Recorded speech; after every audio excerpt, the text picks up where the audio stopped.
ಇಡೀ ರಾಜ್ಯದ ಎಲ್ಲ ರೈತರಿಗೆ ರಾಜ್ಯ ಸರ್ಕಾರದಿಂದ ಗುಡ್ ನ್ಯೂಸ್. ಜಮೀನುಗಳಿಗೆ ಹೋಗಲು ದಾರಿ, ಬಂಡಿ ದಾರಿ ಅಥವಾ ಕಾಲು ದಾರಿ ಬಗ್ಗೆ ರಾಜ್ಯ ಸರ್ಕಾರದಿಂದ ಮಹತ್ವದ ಆದೇಶ ಜಾರಿ.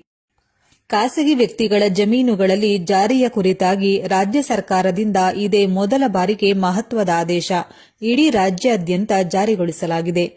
ಇಡೀ ರಾಜ್ಯದಲ್ಲಿರುವ ಎಲ್ಲ ಜಮೀನುಗಳ ಮಾಲೀಕರಾದ ಪ್ರತಿಯೊಬ್ಬ ರೈತರು ಕೂಡ ತಪ್ಪದೆ ವಿಡಿಯೋವನ್ನ ಕೊನೆಯವರೆಗೂ ನೋಡಿ. ಹಾಗೂ ನೀವು ಕೂಡ ರೈತರಾಗಿದ್ರೆ ಅಥವಾ ನೀವು ಕೂಡ ಜಮೀನು ಹೊಂದಿರುವ ರೈತರ ಮಕ್ಕಳಾಗಿದ್ರೆ ಈ ವಿಡಿಯೋಗೆ ತಪ್ಪದೆ ಒಂದು ಲೈಕ್ ಮಾಡಿ.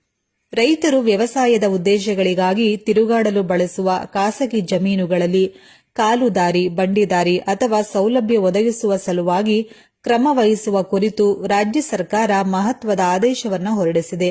ರಾಜ್ಯದಲ್ಲಿ ರೈತರು ವ್ಯವಸಾಯದ ಉದ್ದೇಶಗಳಿಗಾಗಿ ಬಳಸುವ ಕೃಷಿ ಸಲಕರಣೆಗಳನ್ನು ಸಾಗಿಸಲು ಅನ್ಯ ಭೂ ಮಾಲೀಕರ ಖಾಸಗಿ ಜಮೀನುಗಳಲ್ಲಿ ತಿರುಗಾಡಲು ದಾರಿ ಸಮಸ್ಯೆ ಇದ್ದು ಬಳಕೆದಾರರ ರೈತರಿಗೆ ತೊಂದರೆಗಳಾಗುತ್ತಿರುವುದು ಸರ್ಕಾರದ ಗಮನಕ್ಕೆ ಬಂದಿದೆ. ದಾರಿ ಸಮಸ್ಯೆ ಬಹುಕಾಲದಿಂದಲೂ ಇದ್ದು ಅಕ್ಕಪಕ್ಕದ ಜಮೀನುಗಳ ರೈತರು ಕೆಲವು ಖಾಸಗಿ ಜಮೀನುಗಳನ್ನು ದಾಟಿಕೊಂಡು ಕೃಷಿ ಪೂರಕ ಚಟುವಟಿಕೆಗಳನ್ನು ಜರುಗಿಸಲು ಹಾಗೂ ಬೆಳೆದ ಫಸಲನ್ನು ಹೊರತೆಗೆಯಲಾಗದೆ ನಷ್ಟ ಹೊಂದುತ್ತಿರುವುದು ಕೆಲವು ಮಾಧ್ಯಮಗಳಿಂದ ತಿಳಿದು ಬಂದಿರುತ್ತದೆ.